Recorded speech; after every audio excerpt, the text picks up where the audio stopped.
ठीक है, तो यहाँ पर देखना मेरे पास क्या है आज की जो क्लास में वो हमने बात करनी है distinctions between charge against profit and appropriation out of profit. ठीक है, दो चीज़ें हैं, एक हमको समझना है कि भैया चार्ज अगेंस्ट प्रॉफिट क्या होता है और दूसरा है मेरे पास appropriation out of profit. Last class पे भी हमने इसमें ही बात करी थी, अब इसको हम थोड़ा सा और डिटेल में हम समझेंगे। तो एक्सपेंसेस मेरे पास ना दो कैटेगरी में हमने क्या करे मोटे मोटे डिवाइड कर दिए। एक कहाँ पर आ जाएंगे चार्ज अगेंस्ट प्रॉफिट में आएंगे, दूसरे कहाँ पर आ जाएंगे अप्रोप्रिएशन आउट ऑफ प्रॉफिट में आएंगे। ध्यान से समझना डिस्टिंक्शंस, बेसिस ऑफ डिस्टिंक्शंस। मैंने कहा था कि आप इको पढ़ो, बीएसटी पढ़ो, चाहे कुछ भी पढ़ो, अगर कभी भी डिफरेंस का है तो आपको सबसे पहले कुछ पॉइंट्स लिखने हैं जिसके बेसिस पर हम लोग क्या करेंगे डिफरेंस लिखेंगे। ठीक है, तो सबसे पहले हम जो बात करते हैं भैया वो क्या है, नेचर का है। तो चार्ज अगेंस्ट प्रॉफिट में क्या बात लिखी हुई गई है कि it indicates expenses to be deducted from profit while calculating net profit और नेट लॉस। सिंपल है, मैं चार्ज अगेंस्ट प्रॉफिट को जब समझाता हूँ तो मैंने कहा दिमाग में सीधा प्रॉफिट एंड लॉस लेकर आ जाओ। दिमाग में आप क्या लेकर आ जाओ, प्रॉफिट एंड लॉस लेके आ जाओ। और प्रॉफिट एंड लॉस के वो खर्चे, ध्यान से इस चीज को समझना, यहाँ पर हम उन खर्चों के बारे में बात करेंगे जिनको प्रॉफिट के होने या ना होने से कोई फर्क नहीं पड़ता है। वो खर्चे कहाँ पर आएंगे भैया, चार्ज अगेंस्ट प्रॉफिट में आएंगे। समझ में आया? It indicate expenses to be deducted from profit while calculating net profit और नेट लॉस। जब हमको नेट प्रॉफिट और नेट लॉस को कैलकुलेट करना है तो यहाँ पे जो भी खर्चे आएंगे वो सबके सब कहाँ पर आ जाएंगे, चार्ज अगेंस्ट प्रॉफिट पर आ जाएंगे। दूसरा आता है अप्रोप्रिएशन आउट ऑफ प्रॉफिट। इसका मतलब क्या है, it indicates distribution of net profit to various heads. ध्यान से समझना, अगर मैं यहाँ की पिक्चर आपको बता रहा हूँ अप्रोप्रिएशन आउट ऑफ प्रॉफिट, तो इमेजिन करके देखो, मैंने कहा हम तीनों, मैंने कहा मान लो पार्टनर है, हम तीनों कौन है, पार्टनर हैं, और हम लोग जो प्रॉफिट कमाएंगे हम आपस में उसको बांटेंगे। तो वो सब काम कहाँ पर होगा, अप्रोप्रिएशन आउट ऑफ प्रॉफिट पर होगा। समझ में आया? जैसे कि किसी पार्टनर को सैलरी मिलना, कमीशन मिलना, ये सब चीजें। और समझ में आया? फर्म का होगा ना, यहाँ ये भी तो फर्म का ही है, ये भी हम फर्म के पॉइंट ऑफ व्यू से ही बताते हैं। लेकिन इन दोनों में मेजर डिफरेंस क्या है, अप्रोप्रिएशन आउट ऑफ प्रॉफिट हमारा तभी होता है जब प्रॉफिट होगा। अगर प्रॉफिट ही नहीं होगा तो हम यहाँ पर खर्चे दिखाते ही नहीं है। समझ में आया? और चार्ज अगेंस्ट प्रॉफिट में हम उन खर्चों को दिखाते हैं जिनको प्रॉफिट के होने या ना होने से कोई फर्क नहीं पड़ता। आप मुझे बोलोगे होना ही होना है, वो तो होना ही होना है, सैलरी कंपनी को देंगे। मैं अभी देखो, मैं आपको एग्जांपल से समझाता हूँ, ध्यान से मेरी बात समझना। मैंने एक एग्जांपल लिया, मैंने कहा सपोज करते मैं बात कर रहा हूँ काई की भैया सैलरी की। कंडीशन समझना, हम तीनों पार्टनर है, मैंने कहा हम तीनों पार्टनर है। समझ में आया? मान लेते मैंने सैलरी के बारे में बात करी, दो लोगों की सैलरी के बारे में मैं बात कर रहा हूँ। एक मैंने कहा ये मैनेजर की सैलरी है, किसकी है, ये मैनेजर की सैलरी है। और यहाँ पे मेरे पास पार्टनर की सैलरी आ जाएगी, क्या आ जाएगी, पार्टनर की सैलरी। तो मैं बोल रहा हूँ मैनेजर की सैलरी को मैंने कहा चार्ज अगेंस्ट प्रॉफिट, और इसको मैंने बोला अप्रोप्रिएशन आउट ऑफ प्रॉफिट। अब ध्यान से समझो इन दोनों को डिफरेंस। फर्म के पॉइंट ऑफ व्यू से देखो तो भैया अगर हम सैलरी देंगे तो खर्चा तो है ही, चाहे मैं मैनेजर को सैलरी दूं चाहे मैं पार्टनर को सैलरी दूं, खर्चा तो है ही। लेकिन अब ध्यान से समझना मैनेजर को तो सैलरी भैया देनी ही देनी है, उसको प्रॉफिट के होने या ना होने से कोई फर्क नहीं पड़ेगा। समझ में आया? तो मैंने मैनेजर की सैलरी को क्या बोला, चार्ज अगेंस्ट प्रॉफिट। लेकिन पार्टनर को सैलरी तभी मिलेगी जब भैया प्रॉफिट होगा, तो इसको मैं बोल रहा हूँ अप्रोप्रिएशन आउट ऑफ प्रॉफिट। अब क्लियर हुआ? तुमने बोला भैया एक और एग्जाम्पल से बताओ, मैंने कहा सपोज करते हैं, आप ध्यान से मेरी बात समझना, हम तीनों पार्टनर हैं, हमने एक बिल्डिंग ले रखी है, हमारे पास एक बिल्डिंग है और हमें इस बिल्डिंग का रेंट पे करना है। हमें इस बिल्डिंग का क्या पे करना है, रेंट पे करना है। इनमें तो प्रॉफिट बढ़ता है बट इनका तो फिक्स्ड है ना कि सैलरी ये जाना ही जाना है। अब इस वाले एग्जाम्पल पर आओ, यहाँ पर ध्यान दे देना। मैंने कहा हम तीनों पार्टनर है और ये हमारे पास भैया बिल्डिंग है, हमें इस बिल्डिंग का रेंट पे करना पड़ता है। अब ध्यान से मेरी बात समझना, अगर किसी महीने हमने कोई बिजनेस नहीं करा तो क्या हमारा रेंट माफ हो जाएगा? आंसर है नहीं भैया, नहीं, रेंट हमारा माफ नहीं होने वाला है। रेंट तो हमने देना ही देना है। इस रेंट को भैया हमारे प्रॉफिट से कोई मतलब नहीं है, तो रेंट क्या हो जाएगा, चार्ज अगेंस्ट प्रॉफिट। अब क्लियर हुआ? थोड़ी बहुत बात समझ में आ रही है? और जो अप्रोप्रिएशन आउट ऑफ प्रॉफिट था, यहाँ पर क्या आ रहा था, जैसे मैंने बोला भैया पार्टनर की सैलरी आ रही थी, क्या आ रहा था, पार्टनर की सैलरी आ रहा था। अगर किसी पार्टनर को भैया इंटरेस्ट मिल रहा है, इंटरेस्ट काय पर भैया, कैपिटल पर, वो यहाँ पर आ जाएगा। समझ में आया? इस तरीके के आइटम क्लियर हो गए, दोनों में डिफरेंस समझ में आ रहा। अब बुक पे आते हैं और वापस से चीज़ों को थोड़ा बहुत समझने की कोशिश करते हैं। ध्यान से समझना, चार्ज अगेंस्ट प्रॉफिट में क्या लिखा हुआ है, it indicates expenses to be deducted from profits while calculating net profit और net loss. It indicate distribution of net profit. इसको आप इस तरीके से भी मैं यहाँ पर समझा सकता हूँ कि देखो, आप इसको इस तरीके से समझना। मैंने एक लाइन खींचता हूँ, मैं मान लो ठीक है। और मैं यहाँ पर किस तरीके से समझा रहा हूँ, मैंने कहा ध्यान से इस चीज़ को समझना कि यार यहाँ तक की कहानी। आपने कहा भैया ये तुमने क्या करा, तो मैंने कहा यहाँ पर ना मेरे पास नेट प्रॉफिट है। ये क्या है, मेरे पास नेट प्रॉफिट है। क्या है, तो भैया नेट प्रॉफिट तुम्हें सिंपल सी पता है कहाँ से निकलता है। तुमने कहा कि जब हम बनाते हैं प्रॉफिट एंड लॉस, यहाँ पर हम सारे के सारे एन प्लस लिखते हैं। एन प्लस मतलब credit all income and gain, यहाँ पर मैं सारे के सारे एन माइनस लिखता हूँ। समझ में आए, तब मुझको क्या मिलता है, यहाँ पे प्रॉफिट मिल जाता है। तो वही मेरे पास नेट प्रॉफिट है। तो मैं बच्चों को इस तरीके से समझाता हूँ। मैंने कहा भैया प्रॉफिट एंड लॉस तो पहले की कहानी है, उसके बाद प्रॉफिट एंड लॉस एप्रोप्रिएशन आता है। समझ में आया। बच्चे पूछेंगे कि भैया क्वेश्चन में दोनों बनाने को दिया जाए तो क्या करेंगे, तो मैंने कहा पहले प्रॉफिट एंड लॉस बनाओगे, उसके बाद हमेशा प्रॉफिट एंड लॉस एप्रोप्रिएशन बनाओगे। प्रॉफिट आएगा वो वहाँ पे जाएगा। बिल्कुल, यहाँ तक कोई दिक्कत। चलिए आगे हम यहाँ पर देखते हैं। तो देखो क्या लिखा हुआ है, रिकॉर्डिंग्स यहाँ पर देखो। तो मैंने बता दिया it is debited to profit and loss account. अभी मैंने यहाँ पर चर्चा कर ली। यहाँ पे डेबिट वर्ड क्यों लिखा हुआ है, क्योंकि भैया एक्सपेंसेस हैं। क्योंकि क्या है, एक्सपेंसेस। आपने कहा इसमें रूल लगा लो, तो मैंने कहा इसमें रूल एन माइनस का रूल लग जाएगा। एक्सपेंसेस को हम लोग क्या करते हैं, डेबिट करते हैं। एन माइनस समझ रहे हो ना, debit all expenses and losses. समझ में आ गया। यहाँ पर भी क्या है, यहाँ पर भी डेबिट है, यहाँ पर भी डेबिट है, लेकिन कहाँ पर है, प्रॉफिट एंड लॉस एप्रोप्रिएशन पे। यहाँ पर भी काय का रूल लगेगा, एन माइनस का। अब तुमने कहा यार हम तो यहाँ पे कंफ्यूज हो जाएंगे कि यार खर्चे तुम यहाँ पर भी रिकॉर्ड करवा रहे हो और तुम यहाँ पर भी रिकॉर्ड करवा रहे हो। मैंने कहा तो ध्यान रखना, यहाँ पर सिर्फ वही खर्चे आएंगे जिनको प्रॉफिट के होने या ना होने से कोई फर्क नहीं पड़ता है। और यहाँ पर वो खर्चे आएंगे जो पार्टनर्स को देने हैं, जैसे कि पार्टनर्स की सैलरी, कमीशन, इंटरेस्ट वगैरह, वो सब चीज़ें। और ये आप कभी दोगे जब भैया प्रॉफिट होगा। क्लियर हुआ भाई। ये तो फिक्स्ड है, ये तो फिक्स है, आपको देने ही देने हैं। उसके बाद नेसेसरी और नॉट, तो क्या लिखा हुआ, it is necessary to make charge against profit even if there is loss. मैंने चर्चा करी ली इस वाले पॉइंट में, थर्ड वाले पॉइंट में आपसे मैंने बात करी ली कि चाहे प्रॉफिट हो चाहे ना हो, भैया ये तो करना ही करना है, ये तो खर्चे आपको देने ही देने हैं। लेकिन appropriation are made only when there is a profit. Appropriation मतलब होता है पार्ट ऑफ अ प्रॉफिट, कि यहाँ पर खर्चे तभी होंगे जब भैया प्रॉफिट होगा। अगर हमने प्रॉफिट ही नहीं कमाया तो किसी भी पार्टनर को कोई सैलरी नहीं मिलेगी, कमीशन नहीं मिलेगा, ये सब चीज़ें क्लियर हो रही है। जो वर्क कर रहा है उसे उसको तो देना ही पड़ेगा। समझ में आया। इसको थोड़ा सा प्रैक्टिकल वे में लेके चलना। एग्जाम्पल में देखो यहाँ पर क्या दिया हुआ, interest on partners loan. Interest on partners loan तो भैया देना ही देना पड़ता है, ध्यान से समझना। अगर मैं तुमसे रेट पूछूं तो कौन से रेट से दोगे बाय डिफॉल्ट, अगर हमारे बीच में कुछ तय ना हुआ हो।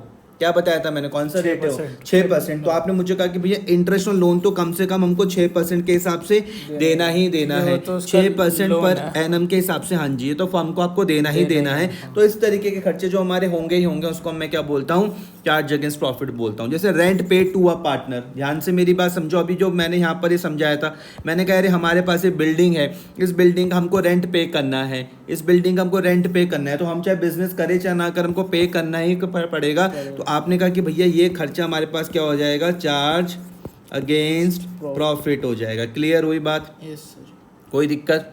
अब यहाँ पर इंटरेस्ट ऑन कैपिटल तभी दोगे जब भैया प्रॉफिट होगा, प्रॉफिट नहीं होगा तो आप इंटरेस्ट ऑन कैपिटल दोगे ही नहीं, अलाउड नहीं करोगे। पार्टनर्स को सैलरी तभी दोगे जब भैया प्रॉफिट होगा, प्रॉफिट नहीं होगा तो आप दोगे ही नहीं। क्लियर हुई बात। ये भैया हमारे पास इंपॉर्टेंट है, बहुत ज़्यादा पूछा जा सकता है थ्योरी में कि चार्ज अगेंस्ट प्रॉफिट और एप्रोप्रिएशन आउट ऑफ प्रॉफिट के बीच में डिफरेंस को समझाओ। रटना मत, सिंपल सिंपल समझ के चलना, सब कुछ समझ में आएगा।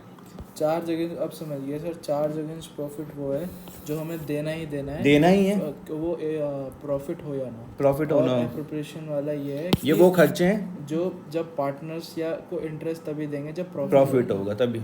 ठीक है, कोई दिक्कत तो नहीं। इंटरेस्ट ऑन लोन देना पड़ेगा, देना ही पड़ेगा, देना ही पड़ेगा। हाँ, कम से कम तो 6% तो देना ही पड़ता है। एक एक इलुस्ट्रेशन से समझते हैं, ध्यान से इस चीज़ को समझना। दो पार्टनर है, आरती और भारती। मेरे पास दो पार्टनर है, ध्यान से इस चीज़ को समझो। एक पार्टनर आरती है, दूसरी पार्टनर कौन है, भारती है, किसी एक फर्म में, जिनके बीच के रेशियो कितने हैं, 3:2। अब ध्यान से कुछ बातों को समझते हुए चलना। इस 3:2 को मैं 3/5 2/5 करके लिख सकता हूँ, इतना पता है, कोई दिक्कत तो नहीं है। कितने पार्टनर हैं, दो पार्टनर, एक आरती है और एक कौन है, भारती है। ठीक है, ये दोनों पार्टनर हैं, इनके बीच के रेशियो हैं भैया मेरे पास 3:2। 3:2 का मतलब है कि कुछ भी प्रॉफिट होगा कुछ भी लॉस होगा, कैसे बांटेंगे, 3:2 में बांटेंगे। इसका मतलब ये है, ये इनके बीच में अग्रीड रेशियो है। कौन से है, अग्रीड रेशियो, समझ में आया, अग्रीड रेशियो है इनके बीच में, वो कुछ भी हो सकते हैं। समझ में आया। दो पार्टनर आरती और भारती, समझ में आ गया। अब हमको एक ट्रायल बैलेंस दिया हुआ है, extracted from their books on 31 March 2024 को क्या दिया हुआ, हमको एक ट्रायल बैलेंस दिया हुआ भाई। ठीक है, ध्यान से मेरी बात समझना। क्या दिया हुआ है? एक ट्रायल बैलेंस हमको यहाँ पर दे रखा है। अगर आप देखो इतना डिस्कशन करने के बाद, बैठने के बाद इसको खुद से नहीं करोगे तो आंसर याद रखना 0 आएगा।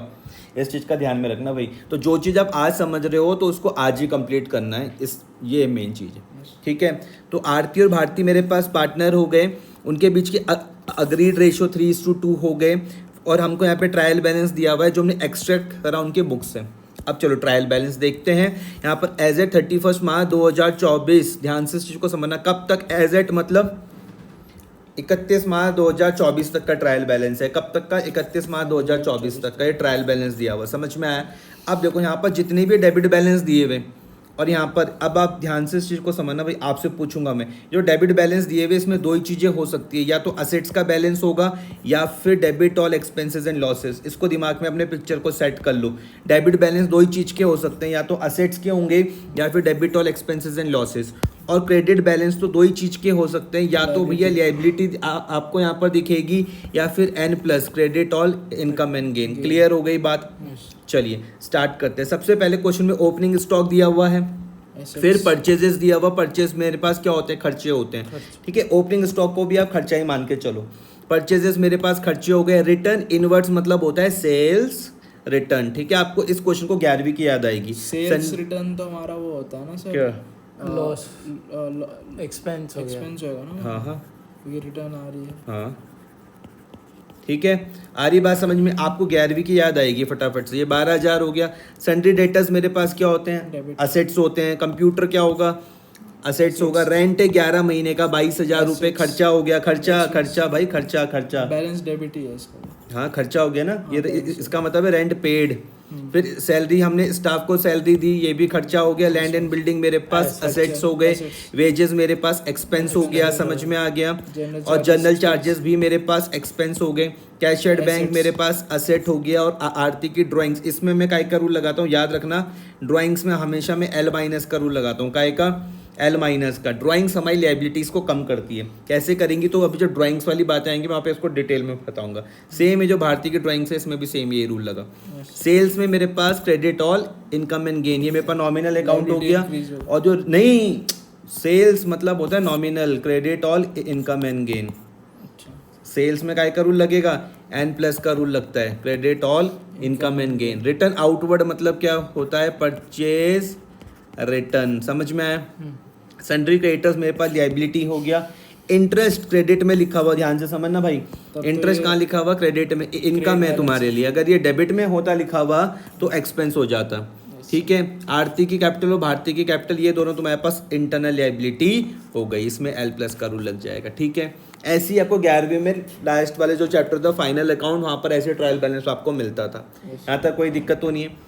आगे बढ़ते हैं भाई, आगे ध्यान से इस चीज़ को समझना। You are required to prepare, आपको क्या बनाना है? ट्रेडिंग बनाना है, प्रॉफिट एंड लॉस बनाना है, और क्या बनाना है? प्रॉफिट एंड लॉस एप्रोप्रिएशन, ठीक है। अगर आपने 11वीं अच्छी ढंग से पढ़ी है तो आपको ट्रेडिंग आता होगा, प्रॉफिट एंड लॉस भी आता होगा, और एप्रोप्रिएशन पर हम 12th में चर्चा करेंगे। मैं फिर से बता रहा हूँ, अगर आपने 11वीं पढ़ी भी होगी तो आपको ट्रेडिंग आता होगा पहले से ही, प्रॉफिट एंड लॉस भी आता होगा, और एप्रोप्रिएशन हमने अभी 12th में यहाँ पर सीखना है। For the year ended 31 March 2024, ध्यान से इस चीज़ को समझना। एप्रोप्रिएशन हमको सोल प्रोप्राइटरशिप में नहीं पढ़ाया जाता। कब पढ़ाया जा रहा है? पार्टनरशिप में पढ़ाया जा रहा है, क्योंकि वो बोल रहे कि अब हमें पार्टनर्स के बीच में क्या करना है? प्रॉफिट को डिस्ट्रीब्यूट करना है, इसलिए हमको profit and loss appropriation account बनाना पड़ रहा। क्लियर हुई बात? और साथ में आपको बैलेंस शीट भी बनानी है एज ऑन दैट डेट।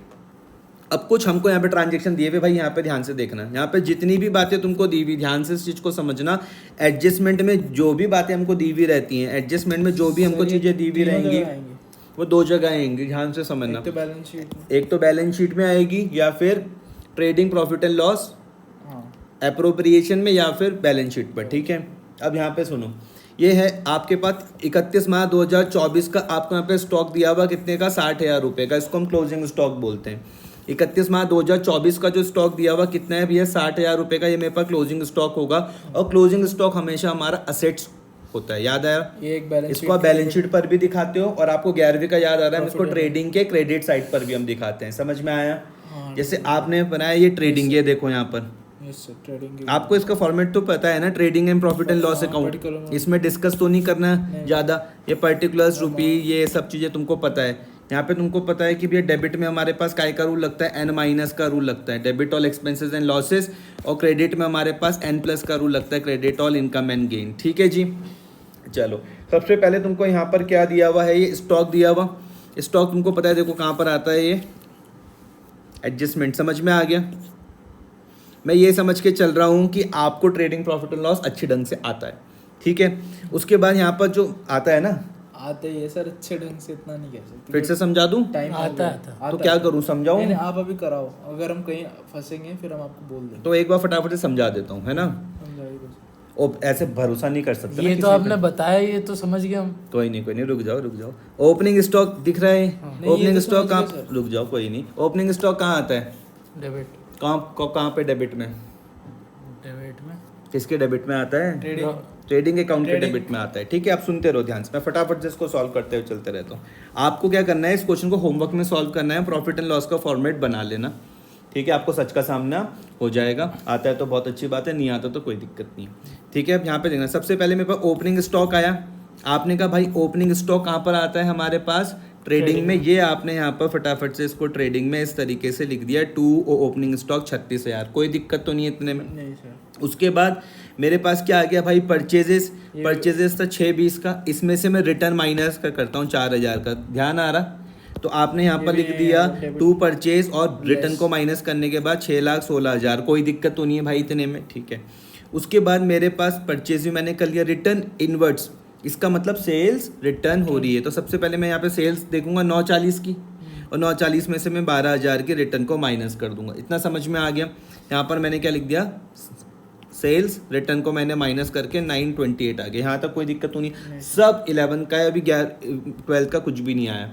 उसके बाद मेरे पास यहाँ पे सन्ड्री डेटर्स क्या होते हैं, आपने कहा भैया सन्ड्री डेटर्स होते हैं मेरे पास असेट्स, ठीक है, असेट्स ही होते हैं। और असेट्स कहाँ जाएंगे, बैलेंस शीट पर जाते हैं। असेट्स हम कहाँ पर रिकॉर्ड करते हैं, और इसके बारे में कोई एडजस्टमेंट भी यहाँ पर देखो दे नहीं रखी है। एक स्टॉक के बारे में है, एक एडजस्टमेंट है यहाँ पे रेंट के बारे में, एक एडजस्टमेंट किसके बारे में भाई, ये है, एक है यहाँ पर मेरे पास रेंट के बारे में है एडजस्टमेंट, और एक है डेप्रीसिएशन कंप्यूटर में है एडजस्टमेंट, एक मेरी यहाँ पर है। और उसके बाद भारतीय को सैलरी मिल रही है 5,000 पर मंथ, तो partners are entitle to interest on capital, बस यही है। तो स्टाफ की सैलरी होगी, भारतीय तो मेरे पास कौन थी, पार्टनर थी, ठीक है। चलो दो ही है। हाँ, अब उसके बाद सन्ड्री डेटर्स है, तुमको पता है कहाँ पर आता है, ये बैलेंस शीट पर आपने बनाई यहाँ पर बैलेंस शीट, और ये आपने यहाँ पर देखो Assets फटाफट होते से लिख दिया यहाँ पर सन्ड्री डेटर 1,25,000 रुपये। मैं मान के चल रहा हूँ आपको बैलेंस शीट बनानी आती है ना भैया, 11वीं का ये सब कुछ, अब इसमें 12th का नहीं आया कुछ, कोई नहीं, फटाफट से एक बार रिवाइज कर लेते हैं। उसके बाद कंप्यूटर है 50,000 रुपये का, लेकिन कंप्यूटर में यहाँ पर क्या लिखा हुआ देखो, डेप्रीसिएशन लिखा हुआ है कि कंप्यूटर में 20% का डेप्रीसिएशन है। और डेप्रीसिएशन का मतलब क्या होता है भाई साहब, डेप्रिसिएशन का मतलब हर साल जो डिप्रिशिएट करती है वैल्यू, ठीक है। आपने कहा हमारे पास जितने भी टेंजेबल असेट्स रहेंगे, जब हम उनको क्या करते हैं, जितने भी हमारे पास टेंजेबल असेट्स रहेंगे जब हम उनका इस्तेमाल करते हैं तो उनकी वैल्यू क्या होती रहती है, कम होती रहती है, उसको हम डेप्रिसिएशन बोलते हैं। समझ में आया, प्रॉफिट एंड लॉस के डेबिट में, प्रॉफिट एंड लॉस के डेबिट में आ जाएगा भाई। ये कंप्यूटर में 50,000 का था, कितने का था, 50,000 का था।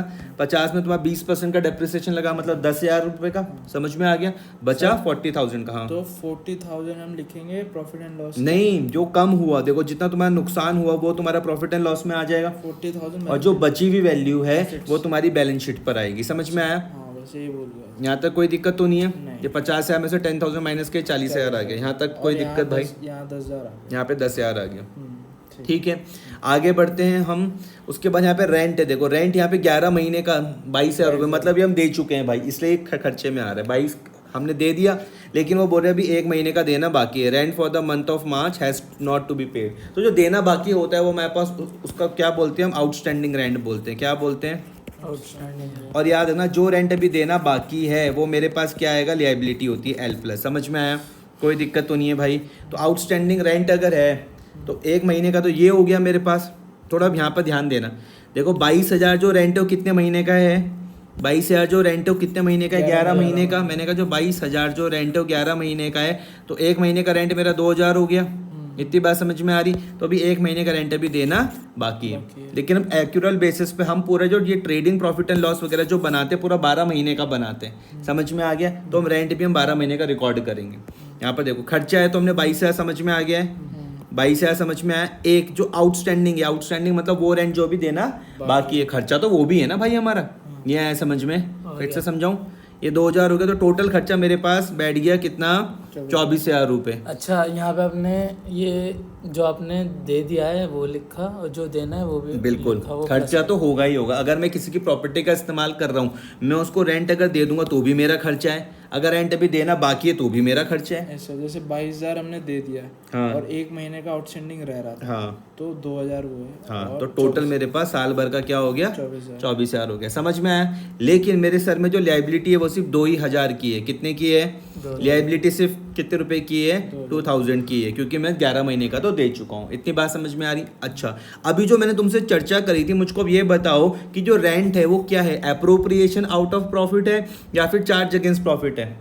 Charge against profit. आपने कहा भैया जो रेंट होगा वो चार्ज अगेंस्ट प्रॉफिट होगा, इसका मतलब चाहे में प्रॉफिट हो चाहे ना हो, हमको तो देना ही देना है। जो रेंट है वो क्या भैया, चार्ज अगेंस्ट प्रॉफिट है। इतनी बात समझ में आई, ठीक है। आगे बढ़ते हैं हम यहाँ पर। फिर हमने जो स्टाफ को सैलरी 1,20,000 खर्चा, ये हमने यहाँ पर रिकॉर्ड कर लिया, स्टाफ की सैलरी 1,20,000 रुपये खर्चा, ठीक है। उसके बाद यहाँ पे लैंड एंड बिल्डिंग असेट्स होता है 3,52,000 रुपये, ये मैंने सीधा असेट्स में लिख दिया 3,52,000, 3,52,000 के असेट्स मेरे पास ये हो गए। उसके बाद हम आगे बढ़ते, वेजेस एक्सपेंसेस होता है 16,000, ट्रेडिंग में आएगा सर, वेजेस ट्रेडिंग में जाएगा, सैलरी जाएंगे प्रॉफिट एंड लॉस। बहुत बढ़िया, ये 16,000 हमने यहाँ पर लिख दिया। उसके बाद जनरल चार्जेस जो खर्चे हैं 30,000, ये मेरे पास प्रॉफिट एंड लॉस पे आ जाएगा। जनरल छोटे मोटे चार्जेस, जनरल चार्जेस छोटे मोटे चार्जेस जो इनडायरेक्ट होते हैं। हाँ, इनडायरेक्ट एक्सपेंसेस होंगे। कैश एट बैंक असेट होता है मेरे पास 25,000, ये मैंने यहाँ पर अपनी बैलेंस शीट पर लिख दिया, कैश एट बैंक 25,000, समझ में आया, कोई दिक्कत तो नहीं है। फिर उसके बाद ये net profit transfer to profit and loss, ये नहीं। फिर हो गया मेरे पास आरती और जो भारती की ड्राइंग है, ये दोनों जो ड्राइंग होती हैं ये कैपिटल से कम होती है, 20,000 रुपये और 10,000 रुपये कैपिटल से कम होती है। पहले कैपिटल बैलेंस शीट के लायबिलिटी में कैपिटल लिखेंगे, उसके बाद उससे माइनस करके। बहुत बढ़िया, बहुत बढ़िया, बहुत सही जवाब, बहुत सही जवाब। आपने यहाँ पर बिल्कुल सही जवाब दिया कि भैया ये पहले तुम क्या लिख दो, कैपिटल लिख दो, उसमें से ड्राइंग्स को माइनस कर दो। सेम यहाँ पर ये पहले कैपिटल लिख दो, उसको यहाँ पे ड्राइंग्स को माइनस कर दो, समझ में आया। कैपिटल लिख दो, ड्राइंग्स को माइनस कर दो, कैपिटल लिख दो, ड्राइंग्स को माइनस कर दो। ये हमने 11th में सब कुछ पढ़ा हुआ है, ठीक है। तो ये वाली साइड मैंने पूरी कंप्लीट कर ली। यहाँ पर मैंने सेल्स भी लिख लिया, रिटर्न आउटवर्ड भी कर लिया। अब सन्ड्री क्रेडिटर मेरे पास लायबिलिटी होता है 43,000, तो मैंने बैलेंस शीट में लिख दिया यहाँ पे सन्ड्री क्रेडिटर्स, कहाँ गया 43,000। यहाँ तक कोई दिक्कत तो नहीं है, कर लोगे ना इतना? ये सर ये कर लेंगे। फिर उसके बाद हम यहाँ पर बोलते हैं इंटरेस्ट, इसका मतलब ये जो इंटरेस्ट है ये हमको रिसीव्ड हुआ होगा, ठीक है। हमारे सर प्रॉफिट एंड लॉस, इसको मैं बोलूँगा N+, ये कहाँ पर आ जाएगा, प्रॉफिट एंड लॉस के क्रेडिट में। तो ये आपको रिटर्न इंटरेस्ट यहाँ पर दिख रहा है 1,000, इनडायरेक्ट मतलब ये हमारे पास इनकम है, ठीक है, कोई दिक्कत तो नहीं है। 1,000 रुपये समझ में आया। और ये दोनों भी हमने कर लिया सॉल्व। अगर सर इसे हम ट्रेडिंग के क्रेडिट में, ट्रेडिंग में नहीं, ट्रेडिंग में तो डायरेक्ट एक्सपेंसेस आते हैं, जो भी डायरेक्ट एक्सपेंसेस और डायरेक्ट इनकम वगैरह, ठीक है। इनडायरेक्ट है, मतलब ट्रेडिंग में तो हम बेसिकली वो करते हैं जो हमारी मैन्युफैक्चरिंग से रिलेटेड टिल सेल्स तक की कार्रवाई, उसके बाद की जो भी बातें रहेंगी वो सब प्रॉफिट एंड लॉस में आएगा। क्रेडिट में है कमीशन लिखा है, तो ये प्रॉफिट एंड लॉस के क्रेडिट में जाएगा। हाँ ठीक है, यहाँ तक कोई दिक्कत तो नहीं है। फिर हमने अब यहाँ पर एक पॉइंट आता है मेरे पास स्टॉक का। स्टॉक जब हमको बाहर दिया हुआ रहता है एडजस्टमेंट में, तो इसको मैं दो जगह पर दिखाता हूँ। देखो 60,000 रुपये का स्टॉक है, मैं इसको ट्रेडिंग पर भी दिखाऊंगा। ये मैंने यहाँ पर इसको ट्रेडिंग पर भी दिखा दिया 60,000 रुपये का स्टॉक, साथ में बैलेंस शीट पर भी दिखाऊंगा। ये देखो समझ में आया, एसेट्स है ना, एसेट्स हैं। ये जो क्लोजिंग स्टॉक है, ध्यान से अब सुनो पहले मेरी बात। मैंने कहा अगर ये जितने भी आइटम हैं, ये चारों आइटम, ये अगर ये जो ट्रायल बैलेंस के जो बाहर दिए हुए हैं, ये दो जगह पर आएंगे, ये तो ठीक है। स्टॉक तुमको यहाँ पे 60,000 रुपये का दिख गया, 31 मार्च 2024 को तुमको यहाँ पे 60,000 रुपये का स्टॉक दिख गया, तुमने ये लिख दिया यहाँ पर ट्रेडिंग में लिख दिया, और साथ में आप इसको बैलेंस शीट पर भी लिखते थे, याद आ गया, क्लोजिंग स्टॉक है ना। हाँ ठीक है। उसके बाद हम यहाँ पर जो बात करते हैं, रेंट वाला पॉइंट मैंने कर लिया था, रेंट का होगा, कर लिया था, डेप्रिसिएशन कर लिया था। अब Bharti is to be allowed a salary of 5,000 per month and partners are entitle to a interest capital of 6% per annum. यही है जो भैया जो अब आपको 11th से और 12th मतलब जो मैंने नई बात जो सीखनी है वो ये है, 4th वाला पॉइंट। बाकी सब तो वो बात थी जो आपको 11वीं में पहले से आती थी। अब इसको देखो, 4th वाले पॉइंट को देखना, ठीक है। उससे पहले ये हम ट्रेडिंग पूरा क्लोज कर देते हैं, जो साइड बड़ी उसको हम दोनों तरफ लिख देंगे। ये मेरे पास ग्रॉस प्रॉफिट आ गया, ग्रॉस प्रॉफिट को उसके बाद मैं कहाँ पर ट्रांसफ़र करता हूँ, प्रॉफिट एंड लॉस में ट्रांसफ़र करता हूँ। इतनी बात समझ में आ रही। इनकम लिखने के बाद जो भी मेरे खर्चे रहेंगे सबको माइनस करने के बाद ये मेरे पास नेट प्रॉफिट आ गया। समझ में आया। अब यहाँ से देखो जो इम्पोर्टेंट है 12th का वो तुम्हें यहाँ से सीखना है। यहाँ से कहानी स्टार्ट हो रही। 1,37,000 तक की बात में कोई दिक्कत? 1,37,000 तक ये पता लगा ना कहाँ से आया? नेट प्रॉफिट निकला। हाँ, जो प्रॉफिट एंड लॉस है यहाँ तक आपने 11वीं में सीख चुके हो। अब आपको सीखना है प्रॉफिट एंड लॉस एप्रोप्रिएशन बनाना। समझ में आया? Profit and loss appropriation banana for the year ended 31 March 2024। Profit and loss appropriation account banana for the year ended 31 March 2024। हम किसके बिहाफ पर ये काम कर रहे हैं? आपने कहा भैया हम फर्म के बिहाफ पर कर रहे हैं। किसके बिहाफ पर कर रहे हैं? फर्म के बिहाफ पर। कौन सा अकाउंट है भैया? नॉमिनल अकाउंट है। कौन सा अकाउंट है? नॉमिनल अकाउंट है। समझ में आ गया? नॉमिनल का मतलब है डेबिट में सारे के सारे n माइनस आ जाएंगे और क्रेडिट में क्या आ जाएंगे? n प्लस आ जाएंगे। क्लियर हुई बात? आ रही है बात समझ में? अब ये स्टार्टिंग जब ये अकाउंट होता है ये यहाँ से स्टार्ट होगा हमेशा। जो नेट प्रॉफिट हमको प्रॉफिट एंड लॉस से मिलता है ना, देखो क्या लिखा हुआ, to net profit transfer to profit and loss appropriation account. कितना था? 1,37,000। ये यहाँ है। अब आया समझ में कि ये कहाँ से आया? 1,37,000। तो आप बोलोगे भैया प्रॉफिट एंड लॉस से आया। गया तो by profit and loss account net profit हमने लिख दिया। समझ में आया? जैसे देखो यहाँ पर जीपी था ना, ये ग्रॉस प्रॉफिट था 320, ये यहाँ पर आ रहा था। सेम उसी तरीके से 1,37,000 का 1,37,000 का जो तुम्हें नेट प्रॉफिट मिला था, कहाँ से मिला? प्रॉफिट एंड लॉस अकाउंट से। इसको आपने यहाँ पर ट्रांसफर कर दिया एप्रोप्रिएशन पर। कोई दिक्कत यहाँ तक? चलो अब मैंने कहा ये वाले पॉइंट को समझो भैया, 4th वाले पॉइंट को, कि भारतीय को क्या मिलेगी भैया? सैलरी मिलेगी 5,000 पर मंथ। ध्यान से समझना, बहुत इंपॉर्टेंट बातें हैं अब जो मुझको यहाँ पर तुम्हारे साथ करनी है। यही है बस जो मुझको यहाँ पर समझना है ध्यान से। भारतीय कौन था? पार्टनर। तुमने कहा कि भैया भारतीय मेरे पास कौन? पार्टनर है ना। भारतीय एम्प्लॉय तो नहीं है ना। तुमने कहा कि भैया भारतीय मेरे पास पार्टनर। अब ध्यान से इस चीज़ को समझो। लिखा हुआ भारतीय allowed a salary of 5,000 per month. भारतीय को कितनी मिलेगी? 5,000 पर मंथ की सैलरी मिलेगी। भारतीय कौन है भैया? पार्टनर है। ये वाला पॉइंट है जो भैया 12th का है, बाकी सब पॉइंट तो 11th के थे। मैंने कहा भारतीय को क्या मिलेगी भैया? सैलरी मिलेगी। भारतीय को क्या मिलेगी? सैलरी मिलेगी। आपको चेक करना है सबसे पहले कि भैया प्रॉफिट भी है या नहीं है। इसको 5,000 पर मंथ की सैलरी मिलेगी तो 5,000 मल्टीप्लाई बाय 12 मतलब 60,000 रुपये की इसको सैलरी मिलेगी और साथ में इसको इंटरेस्ट ऑन कैपिटल भी मिलेगा।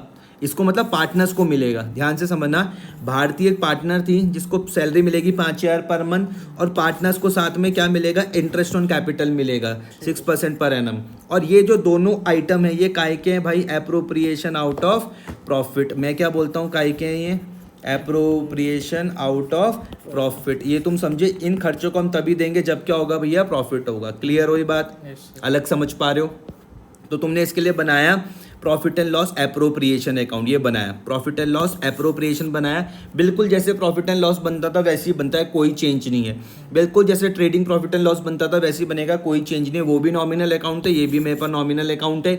ये भी फर्म के पॉइंट ऑफ व्यू से बनता है, वो भी फर्म के पॉइंट ऑफ व्यू से बनता है।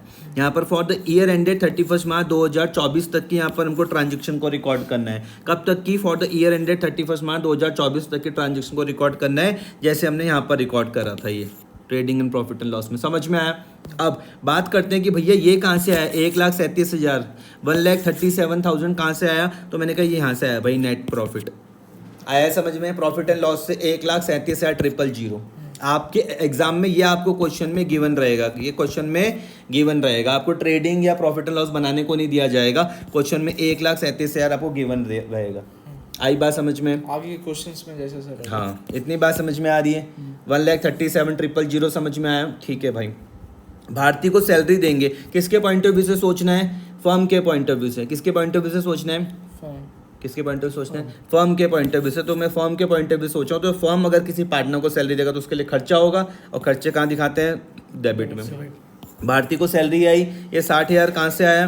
तो भैया बड़ा सिंपल है, 5,000 को मैंने 12 से मल्टीप्लाई कर दिया, 60,000 आ गया। कोई दिक्कत तो नहीं है इतने में?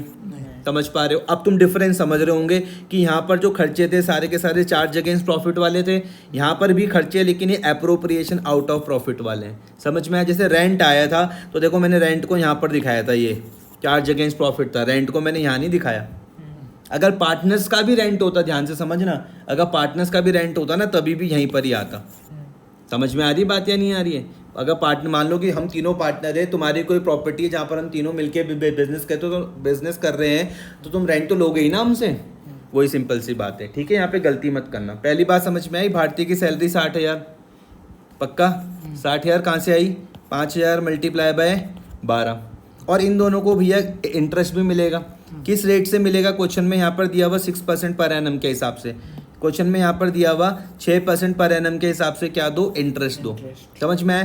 कैपिटल हमें यहाँ पे क्वेश्चन में दे रखी थी, आरती की थी 3 लाख, इसकी थी 1.5 लाख। निकालो इनका 6%, 3 लाख का 6% निकालो, क्या आ रहा? 18,000, और ऐसे ही तुम 1.5 लाख का भी निकाल लेना, तो 18,000 और 9,000। क्लियर हो गई बात? इंटरेस्ट ऑन कैपिटल समझ में आई? आरती और भारती इन दोनों का ऐड करके 27,000 आया समझ में? मैं कल तुमसे पूछूंगा कि प्रॉफिट एंड लॉस एप्रोप्रिएशन कौन सा है, आप बोलोगे भैया नॉमिनल अकाउंट है। यहाँ पे कौन से खर्चों को दिखाते हो? आप बोलोगे यहाँ पर हम तभी दिखाएंगे जब भैया प्रॉफिट होगा, प्रॉफिट नहीं होगा तो हम इसको दिखाएंगे भी नहीं। इतनी बात समझ में आ रही? ये भारतीय की सैलरी समझ में आई, इंटरेस्ट ऑन कैपिटल समझ में आया। अब ध्यान से समझना, जो साइड बड़ी उसको दोनों तरफ लिख दो, ठीक है। जो साइड बड़ी उसको दोनों तरफ लिख दो। इन दोनों को देखोगे और इसको देखोगे, आपको लगा यहाँ पे 137 बड़ा है, आपने यहाँ पर भी लिख दिया और यहाँ पर भी लिख दिया। समझ में आया? जैसे हम नॉर्मल 11th में करते थे, बड़ी वाली साइड से छोटी वाली को क्लोज कर दोगे, आपके पास से रिमेनिंग प्रॉफिट बच जाएगा 50,000। दूसरी साइड अगर लेफ्ट साइड में छोटा आ रहा है तो बस वो उस प्रॉफिट तरफ ट्रांसफर होगा। टू, राइट साइड में छोटा आ रहा है तो लॉस ट्रांसफर टू उस बस। परसेंटेज। तो सर ये जो हो गया 60,000 27,000, 1,37,000 में से इन दोनों को माइनस करके कितना बच गया? 50,000 बच गया। समझ में आया? यहाँ तक कोई दिक्कत तो नहीं है? मैंने क्या करा होगा, 137 यहाँ पर था, मैंने यहाँ पर लिख दिया, इसमें से इन दोनों को माइनस कर दिया, कितना बचा भैया? 50,000 बचा। इस 50,000 को हम पार्टनर्स के बीच में बांट देंगे, to profit transfer to Aarti capital और भारतीय कैपिटल। समझ में आया? कौन से रेशियो में? 3:2। इसको मैं क्या बोलता हूँ? अग्रीड रेशियो, जो उनके बीच में रेशियो तय है उसमें हम इसको बांट देंगे। किस में भाई? 3:2 में। तो कितना आ जाएगा? 30,000 और 20,000। समझ में आया? 30,000 और 20,000 कौन से रेशियो में बांटा भैया? 3:2 पर। क्लियर हुई बात? ऐसे बांटा होगा ना 3/। इसको बांटा होगा इस तरीके से, जैसे कितना है भैया? 50,000 है, तो बांटा होगा ऐसे करके कि भैया 50,000 मल्टीप्लाई बाय 3/5। कोई नहीं, सीख लो 50,000 मल्टीप्लाई बाय 2/5, इस तरीके से। तो 5 ये कितना आ गया? 10,000 आ गया, मल्टीप्लाई करोगे कितना आ जाएगा? 30,000 आ जाएगा।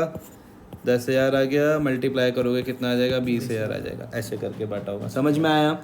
और ये जो प्रॉफिट है, आपका 30,000 और जो 20,000, ये कहाँ पर जाएगा? इनकी कैपिटल पर जाएगा। समझ में आया? 30,000 और 20,000 इनकी कैपिटल पर चल जाएगा। समझ में आ गया? कैपिटल के साथ ऐड हो जाएगा। देखो 30,000 रुपये दिख रहा, ऐड होते हुए यहाँ पर 20,000 रुपये दिख रहा, और फिर आपकी बैलेंस शीट क्या हो जाएगी? मैच हो जाएगी। क्लियर हुई बात? तो ये प्रॉफिट एंड लॉस एप्रोप्रिएशन मुझे इसलिए बनाना पड़ा है कि भैया 2 या 2 से ज़्यादा पार्टनर हो गए। अगर आप 11th में देखोगे तो सिर्फ कहानी यहीं तक ही थी, यही प्रॉफिट आता था और इसको हम सीधा जाके क्या कर देते थे? कैपिटल में ऐड कर देते थे। तो ये वाली कब आ रही? जब भैया पार्टनर 2 या 2 से ज़्यादा है। समझ में आई बात? कोई दिक्कत यहाँ तक समझने में? तो आज इतना करेंगे, कल से स्टार्ट हम क्या करेंगे? Interest on capital. ठीक है, यहाँ तक पूरा कर लेना। कोई भी डाउट होंगे तो मुझसे पूछ लेना। कल स्टार्ट करेंगे इंटरेस्ट ऑन कैपिटल।